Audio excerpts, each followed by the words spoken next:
प्रिय मित्रों, आज मैं बहुत प्रसन्नचित हूँ, बहुत प्रफुल्लित हूँ। एक निर्णय यशस्वी प्रधानमंत्री श्री नरेंद्र मोदी जी ने कर लिया और जिसके लिए मैं सालों से व्यक्तिगत तौर पे संघर्ष कर रहा था। आज मैंने एक वीडियो कई न्यूज़ चैनलों पर देखा, कई सोशल मीडिया चैनलों पर देखा कि विपक्ष के लोग इसको श्रेय लेने की पूरी कोशिश कर रहे हैं और श्रेय ऐसा ले रहे हैं जैसे लग रहा है कि उनके कहने पे माननीय प्रधानमंत्री जी ने ये निर्णय लिया है। उनको याद आना चाहिए, याद करना चाहिए अपने पुराने कार्यकालों को कि जो पार्टी लगभग 60 वर्षों तक देश पे राज किया, पार्टी की बात ही छोड़ दीजिए, जिनके परिवार के 3 लोग देश के प्रधानमंत्री रहे हों और आधे से ज्यादा कार्यकाल उनके परिवार के लोग ही प्रधानमंत्री के तौर पर देश में मौज किया, वे लोग आज श्रेय ले रहे हैं कि जाति जनगणना मेरे कहने पर मोदी जी ने किया।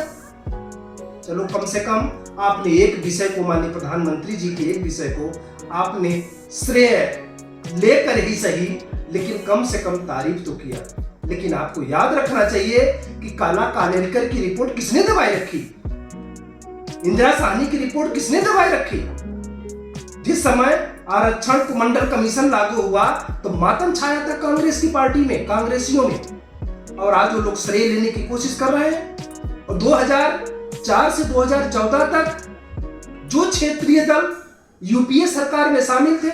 चाहे वो जनता दल के लालू प्रसाद यादव जी हो, चाहे उत्तर प्रदेश से समाजवादी पार्टी के मुलायम सिंह यादव जी हो, अखिलेश जी श्रेय लेने की कोशिश कर रहे हैं, चाहे वो जितने क्षेत्रीय दल हो, पश्चिम बंगाल से लेकर और जम्मू कश्मीर तक, वो सारे दल यूपीए के पार्ट रहे। यूपीए के कार्यकाल में उन लोगों ने क्या किया? उस समय जाति जनगणना की बात नहीं होनी चाहिए थी। और मैं तो धन्यवाद दूंगा यशस्वी प्रधानमंत्री जी को कि वो 2014 में प्रधानमंत्री बनने के बाद थ्रू चैनल उन्होंने जिस तरह से देश की मनोभावना को समझते हुए, देश की मनोभावना पर काम करते हुए कल उन्होंने जो निर्णय लिया है, उसके लिए ईश्वर में ही मन करता है कि अगर सामने मिल जाते तो मैं उनकी आरती उतारता। ऐसे हमारे यशस्वी प्रधानमंत्री, और मैं बहुत गौरवान्वित हूं कि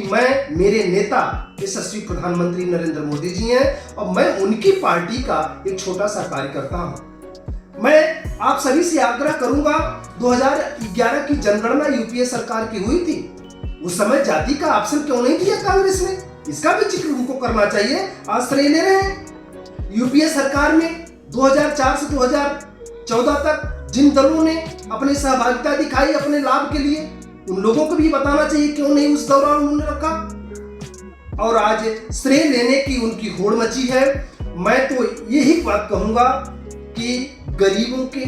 किसानों के, मजदूरों के, पिछड़ों के, दलितों के मसीहा बनकर के जिस तरह श्री नरेंद्र मोदी जी उभरे हैं, महिलाओं के, युवाओं के, मैं उनकी भूरी भूरी प्रशंसा करता हूं और ईश्वर से यही कामना करता हूं, हे ईश्वर, ऐसे नेतृत्वकर्ता को, ऐसे डिसीजन लेने वाले व्यक्ति को और ताकत दें जिससे हमारा राष्ट्र विकसित भारत के तौर पर जो सपना देखा प्रधानमंत्री जी ने, वो साकार होगा। बस मेरा एक निवेदन और है, जिस संकल्प को लेकर के मैंने राजनीति में पदार्पण किया था, जिस संकल्प को लेकर मैंने आदरणीय नरेंद्र मोदी जी को आदर्श मानकर राजनीति में अपना पदार्पण किया था, मैं उस पार्टी का कार्यकर्ता हूं। ये गौरव फील होता ही है। बस एक निवेदन और है कि जिस तरह से आरक्षण का प्राविधान SC/ST वर्ग को मिला है पूरे देश में, उस तरह का प्राविधान अगर OBC को भी मिल जाता, आरक्षित हो जाती लोकसभा की सीटें, आरक्षित हो जाती विधानसभा की सीटें, जिस तरह से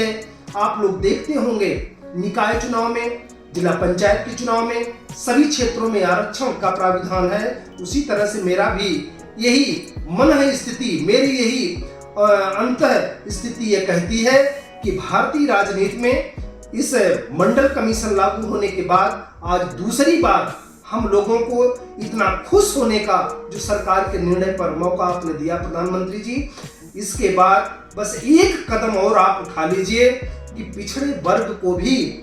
आरक्षण दे करके लोकसभा और विधानसभा में भी सीटें आरक्षित कर दीजिए। ये देश, ये पिछड़ा वर्ग, ये दलित वर्ग आपका आजीवन आभारी रहेगा और वाकई आप मसीहा के तौर पर देश में उभरे हैं और आप एक दिन पूज्य बन करके उभरेंगे। यही मेरा निवेदन है। मैं एक बार पुनः श्री नरेंद्र मोदी जी को बहुत बहुत बधाई देता हूं और उनके नेतृत्व में आज राष्ट्र सबका साथ सबका विकास की ओर उभर करके चल पड़ा है और ये देश हम सभी लोग बहुत आगे लेकर के जाएंगे।